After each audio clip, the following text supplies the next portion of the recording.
El canal del Congreso presenta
Fue una época en la que el movimiento revolucionario creía en el sueño de cumplir con las promesas fundamentales de justicia social y democracia política. Fue una época en la que, entre balas y enfrentamientos, en un país aún convulso, una mujer con enorme valentía enarboló con sus ideas la imprescindible lucha de las mujeres mexicanas por el lugar que merecen en nuestra historia y por un nuevo proyecto de nación. Esta es la historia de la primera mujer revolucionaria detrás de la Constitución, Ermila Galindo. Ella fue una revolucionaria que luchó por los derechos de la mujer, una sufragista y feminista destacada, y la primera mujer con un nombramiento diplomático por el gobierno de la República.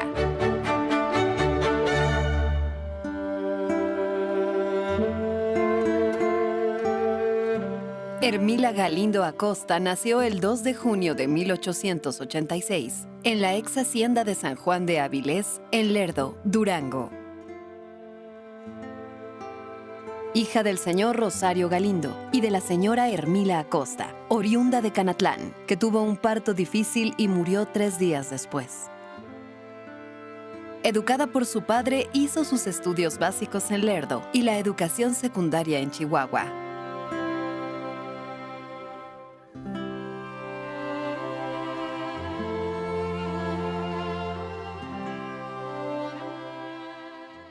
Ella era una niña muy inteligente. Su papá quería que estudiara ingeniería química en los Estados Unidos. Sin embargo, no se logran esos planes. Cuando era adolescente, fallece su padre. En Chihuahua estudia una carrera corta en la Escuela Industrial para Señoritas, donde se estudiaban oficios adecuados para la mujer, según las ideas de la época. Un ejemplo sería la formación de maestras para la educación primaria.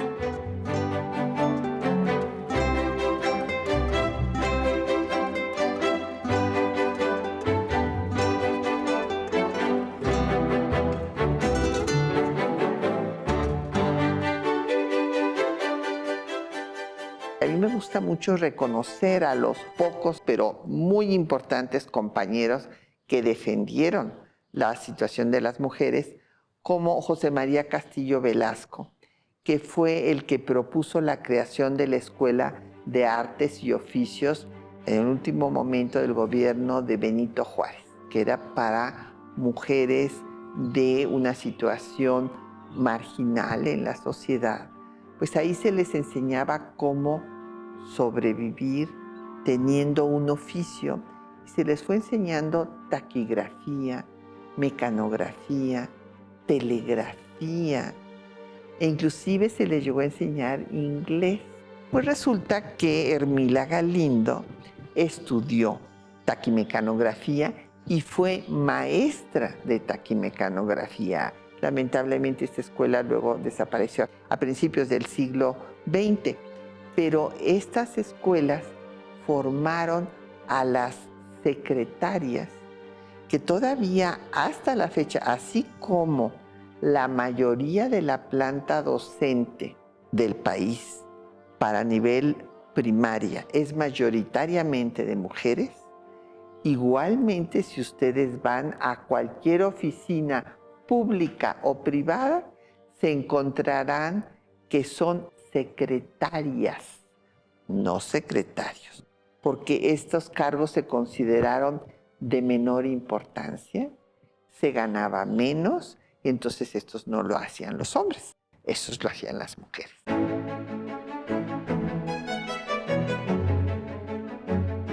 Daba clases en toda la región lagunera, en Lerdo, Torreón y Gómez Palacio.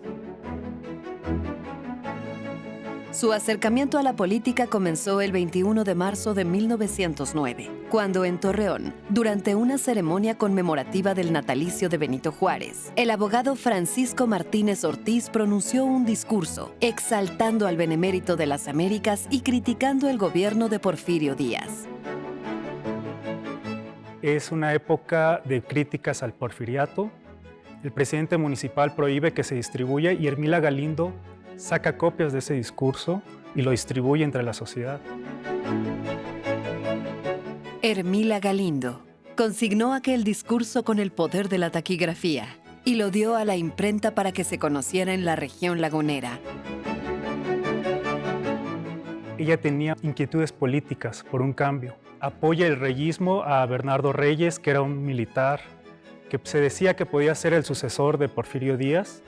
Después apoya el maderismo y la incluyen en los clubes antirreeleccionistas, que eran una especie de partidos para aglutinar a la sociedad en contra de Porfirio Díaz.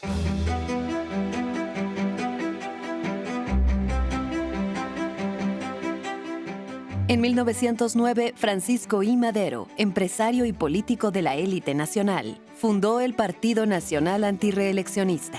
Tras una exitosa campaña bajo el lema «Sufragio efectivo, no reelección» contra la dictadura porfirista, fue encarcelado en San Luis Potosí para evitar su participación en la contienda electoral. Tras escapar de prisión y huir a los Estados Unidos, el 5 de octubre de 1910 promulga el Plan de San Luis, en San Antonio, Texas. Este documento convocaba a levantarse en armas el siguiente 20 de noviembre para abatir la dictadura de Porfirio Díaz y establecer elecciones libres y democráticas. Así dio inicio la Revolución Mexicana, en la cual, pese a los historiadores, la mujer tuvo una gran participación. De la revolución se reconoce a las soldaderas, pero se olvida a las mujeres que eran maestras y que hicieron conciencia en sus alumnos de la injusticia de la dictadura porfirista y militaron en todos los grupos de la revolución. Hicieron periódicos, ayudaron a escribir desde el plan de Ayala, hicieron sus propios planes, como el que hizo la maestra Dolores Jiménez y Muro, y ellas empezaron, por ejemplo, la primera manifestación que se hizo en contra de la séptima reelección del dictador Porfirio Díaz fue organizada por esta maestra, Dolores Jiménez y Muro, en lo que ahora es la Glorieta de las Mujeres que Luchan, en donde estaba Cristóbal Colón y que era un lugar central en la Ciudad de México. Fueron encarceladas y entonces hicieron una huelga de hambre y las tuvieron que dejar en libertad. Y la maestra Dolores Jiménez y Muro después sería zapatista y colaboró en la redacción del Plan de Ayala, cosa que nunca se reconoce. Ermila Galindo no fue la excepción. Continuó un tiempo su trabajo de propaganda revolucionaria. Para ese entonces, Francisco I. Madero fue asesinado por Victoriano Huerta. Vuelve a levantarse el pueblo en armas, liderados por Venustiano Carranza, la Revolución Constitucionalista. Cuando la guerra llegó a la región lagunera, emigró a la Ciudad de México, donde trabajó como taquimecanógrafa con el general Eduardo Ay. Y al mismo tiempo, se desempeñó como profesora en el Internado Nacional de Estudios Preparatorios y Mercantiles. Además, se incorporó al Club Abraham González, en el que destacó tanto que fue designada como oradora para dar la bienvenida al general Venustiano Carranza en su entrada triunfal a la capital del país el 20 de agosto de 1914. Y es tan brillante el discurso que ella da, equiparando a Carranza con Benito Juárez, que impacta al primer jefe del ejército constitucionalista y la invita a que sea su secretaria particular. Y se convierte en la secretaria particular del primer jefe del ejército constitucionalista, que será el primer presidente de México de acuerdo a la Constitución que nos rige de 1917. Seguía la guerra de facciones y el gabinete presidencial debe trasladarse a la ciudad de Veracruz, frente a la inminente llegada de las tropas de Emiliano Zapata y Francisco Villa a la Ciudad de México. En Veracruz, Hermila Galindo inició su carrera periodística en el diario constitucionalista El Pueblo. Su primer artículo fue La mujer como colaboradora en la vida pública, publicada en la columna Crónica Dominical. En su texto afirmaba que la mujer debe aspirar a una vida mejor, al contar con las mismas cualidades que el hombre, como la inteligencia, la voluntad, el raciocinio, la memoria y el sentimiento. Hermila buscaba una nación en la cual las mujeres tuvieran participación en la vida pública, porque era la forma de darles la situación de igualdad que debían tener por su participación en la revolución.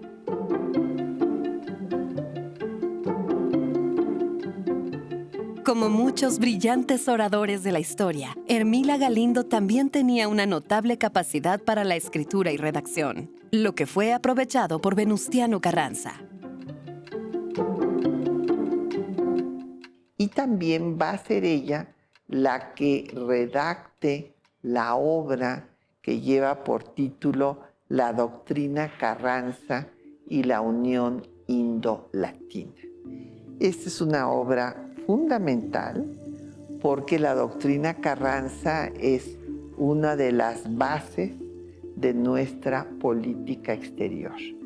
Carranza retoma las ideas de Juárez, de la igualdad de los estados, de la no intervención de los pueblos en los asuntos internos de cada país, el respeto a la soberanía de cada uno, la autodeterminación de los pueblos y la no acción bélica para asuntos de particulares. Carranza establece que la diplomacia debe de servir a los intereses de la humanidad, a la paz y a la confraternidad entre todos los pueblos. Todo esto está redactado por Hermila, no por Carranza, él no tuvo tiempo de redactarlo, fue Hermila la que hizo la obra, la Unión Indo-Latina, así llamaba. O sea, la unión de todos los pueblos con raíces comunes para enfrentarse al injerencismo del vecino del norte. Entonces, ante todo esto, pues Hermila Galindo va a recibir el primer nombramiento diplomático que se da a una mujer en México por parte del gobierno de la República, y se le dará el nombramiento de representante cultural ante España y América Latina para difundir justamente la doctrina Carranza.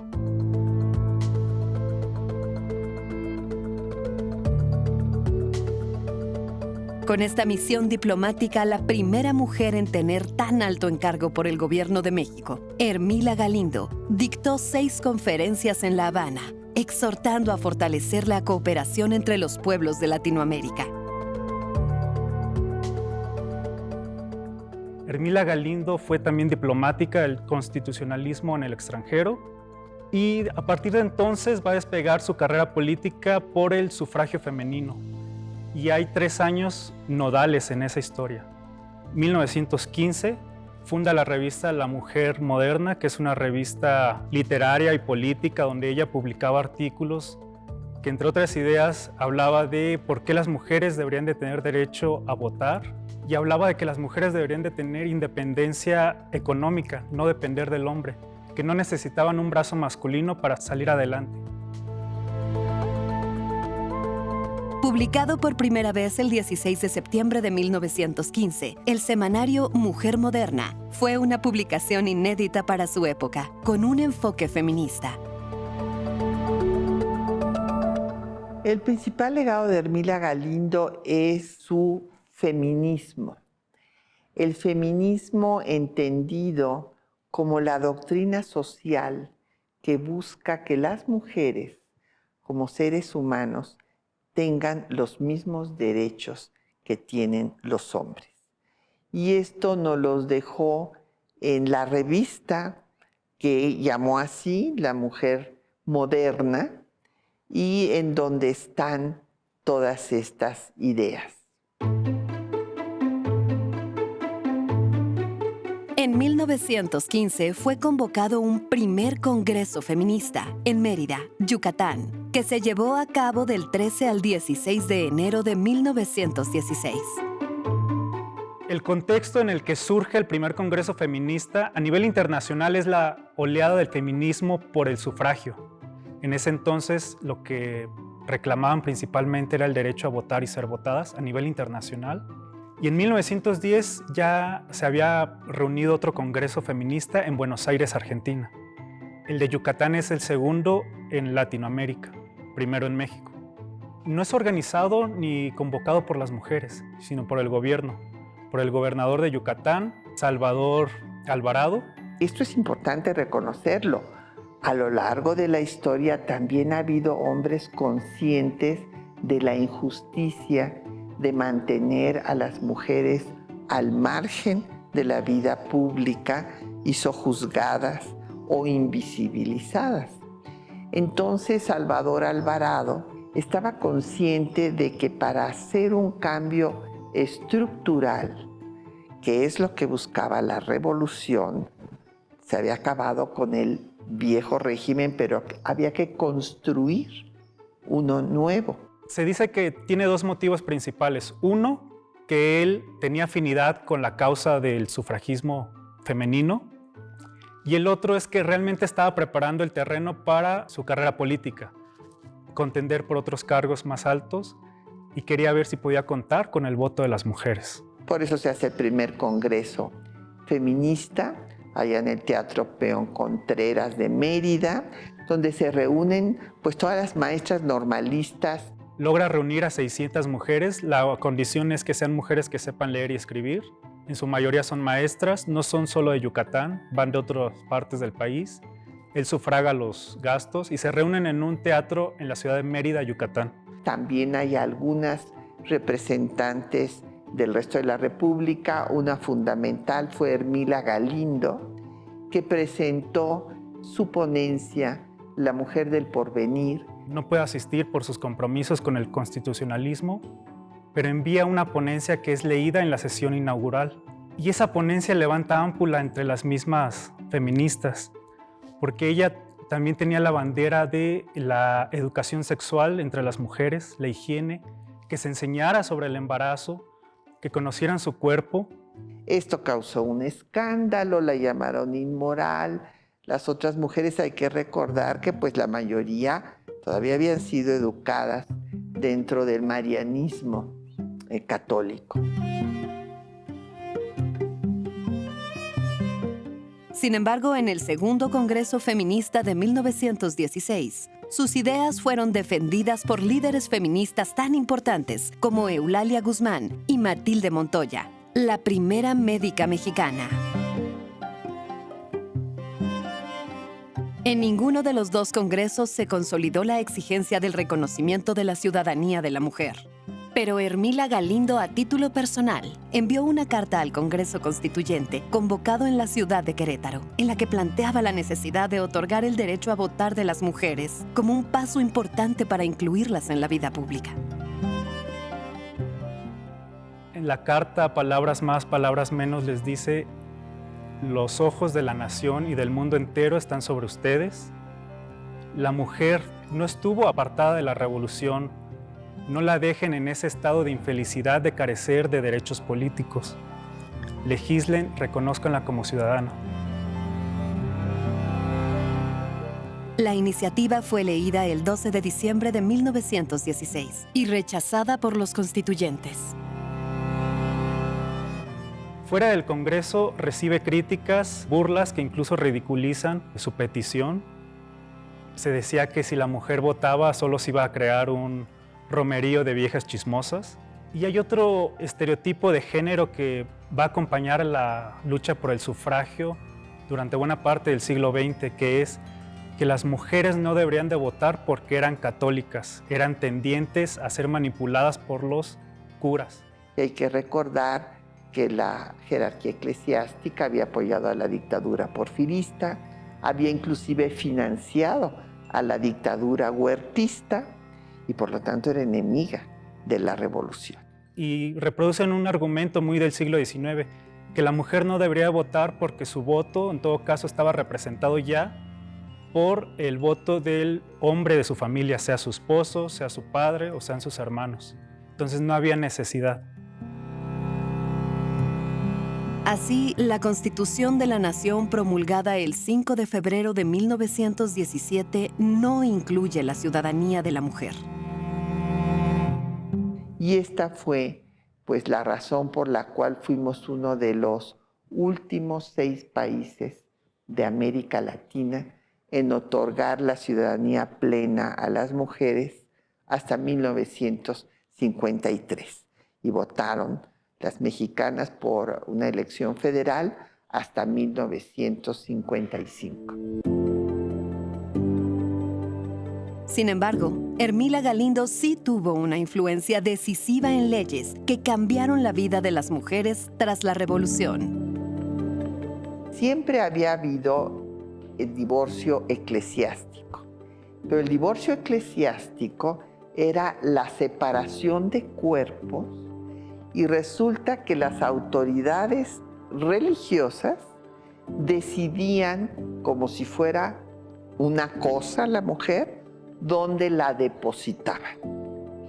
Si la depositaban en un convento para el resto de su vida o la depositaban en la casa de los padres del marido golpeador por el resto de su vida. Esta situación dramática para las mujeres fue concluida cuando triunfan los liberales, que también van a dar una ley del divorcio en la cual se va a suprimir la participación de la Iglesia en el tema, y cuando da la ley del divorcio, Venustiano Carranza lo dice en el preámbulo, que cuando un matrimonio no funciona, dicho en terminología contemporánea, digamos, pues hay que ayudar a la esposa a que se libere. Y ahí yo sí creo que influyó Hermila Galindo.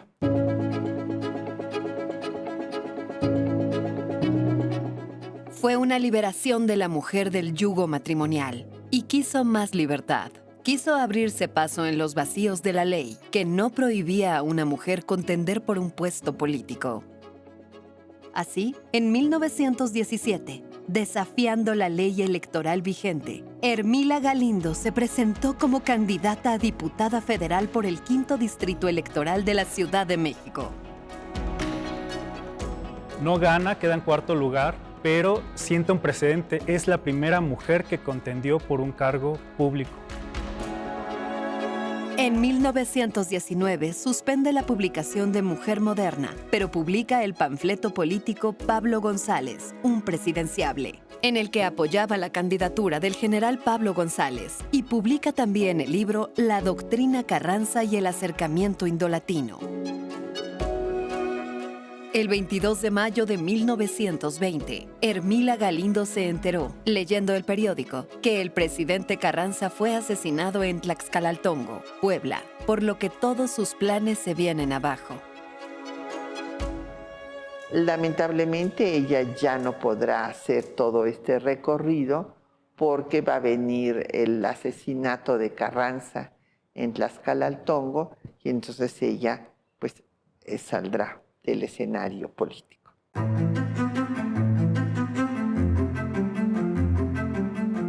En el sexenio de Miguel Ávila Camacho, el 7 de febrero de 1940, se le otorgó la condecoración al Mérito Revolucionario, en reconocimiento a su amplia acción revolucionaria, y fue considerada veterana de la Revolución. Vivió lo suficiente para leer en los periódicos el 17 de octubre de 1953, en el sexenio del presidente Adolfo Ruiz Cortines, la modificación del artículo 34 constitucional que reconocía finalmente la ciudadanía de la mujer. Ermila Galindo falleció un año después, el 18 de agosto de 1954. Antes de su muerte, el presidente Ruiz Cortines le otorgó el nombramiento honorario de la primera congresista de México, y lo fue simbólicamente. La primera mujer con una misión diplomática del gobierno mexicano. Una valiente revolucionaria, pionera del feminismo y del sufragismo mexicano, Ermila Galindo. Hoy día es ampliamente reconocida y admirada en todo el país.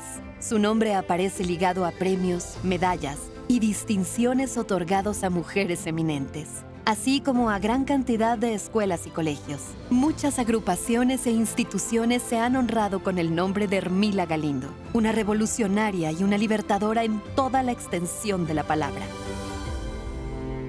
Una primera mujer.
El Canal del Congreso presentó